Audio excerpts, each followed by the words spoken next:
Hello out there. This is a brief intro to the Puzzling Emotions activity. It is a Google document format, and students will be learning a lot about how to use Chromebooks and how to import photos and how to do some. It's a great activity. I digress. All right, in my opinion. So I guess the best thing to do is to show you how Darn Dog did his. The finished product, this is what the finished product looks like. Students, you remember, hopefully, you remember painting backgrounds. You painted backgrounds that, were kind of puzzle backgrounds. The reason you did that was we're going to print out photos of you, just like of Darn Dog here. And whoa, that's too big. And we're going to put your photos here, where his are. Oh. And then, well, that's just the front. And the back of these are going to be these descriptions of puzzling emotions. So let's start with the photos because these are the fun parts. So these are 9 different emotions that that Darn Dog selected. The one thing I want to change about these, the photos, is I feel like they're still too small. So what you can do is notice how when I click it once, I get a bunch of little blue squares, a bunch of blue squares around it. When I click it a second time, I can pull in these black lines. And this is called cropping. You're cropping a photo so that you're eliminating background. In this case, it's a kind of a whitish gray background behind Darn Dog. And I bring all that in so the focus is just on his face. And then once that is done, I deselect it and I go back in. And now I can drag. See how the arrow is one pointed one way?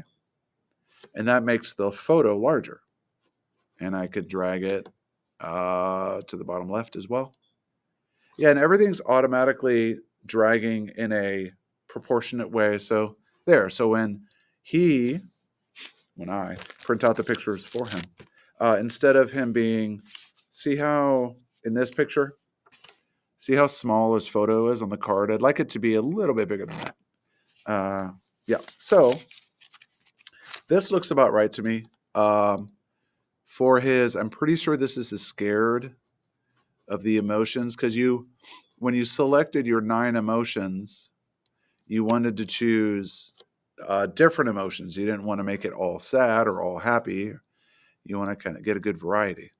What you don't want to do, of course, you don't want it too small, and you also don't want it too big so that it goes outside of the rectangle. I do like that anyway, I gotta keep this to 5 minutes. So something like this looks pretty good. Yeah, that looks good. So that's a brief, again, to review, click it once. If you just click it once, you can pull these to resize it. I wouldn't pull from the top up. That might, let's see. That distorts it. If you pull up or down, the image gets stretched up. But if it goes left and right, so Control Z, undo, this makes it smaller. All right, so that's how to resize the images. The question is, how do you import the images? Glad you asked. So the way you import it is, I have a folder here called Puzzling Emotion Folders, and your classmates have been taking pictures of you. So what we're going to do is I'm going to have this here. If Darn Dog had an AUSD account, I would click on this and say, if it lets me click on it, what the? And my computer's going slow. No, yeah, I can tell it's unresponsive. Anyway, so what I do is I share this folder with you, and you open a blank document like this, and you're going to highlight this, put your number, put your name, and what you want to do is here you want to see if it's even here. Insert. Too many. All these doohickeys are distracting me, and I can't see. All right, so I think I click here and then do insert image, and it's going to be from your drive. So insert from the drive, And again, Darn Dog's number is 31. So I'm going to be looking for, I'm going to be looking for a new computer pretty soon. Oh, sorry. I'm going to be looking for that photo in my drive. And I could even do, I mean, you're going to have less on your drive. So I think if you just did a search and you type in your number, what I should find is that folder of Darn Dog's photos. See, 31. So I found, once you find your photos, there we go. So I'll click that and then see how it says insert, insert. Boop. All right, there we go. So there's Darn Dog and Alex. And we can crop like that. And from here,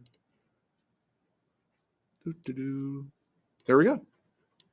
Now, granted, I've been doing this a long time. This is easy for me, and it might take a while for you. And we'll help each other out. Again, you click in the table. So there's the first emotion here, insert image, and it's on your drive because I'll share it with you. And I've already did this one. Oh, I like this one where the puppet friends. I think you can, yeah. So you can also double click the image. And so we've got a lot of friends in here. The one I want to focus on, of course, is Darn Dog. And it'd be nice if I could get all the puppet friends in there. Oh, there's a little human hiding in there too. All right. Yeah. That's kind of nice. Boop. All right, there we go. So these are the basics. You put all your, it's been 5 minutes. All right, so the main thing is to put all your photos in here. Once you get your photos in here, I'll print it out and you'll have a blank sheet. And then you'll glue the photos onto your background. And when we have time, I think I'll save this for another day, but when we have time, we'll do a how-to video on when you turn the cards over. We have these cards, when you turn them over, they're going to have descriptions of the emotion on the back, but that's going to be closer to week 9, if not 10. I think by week 9 we could do this. Okay, I hope that gives you a helpful overview. Some great smiles on this page. Hope that helps you understand what we're looking for the puzzling emotions activity phase 1. All right. Aloha. Au revoir.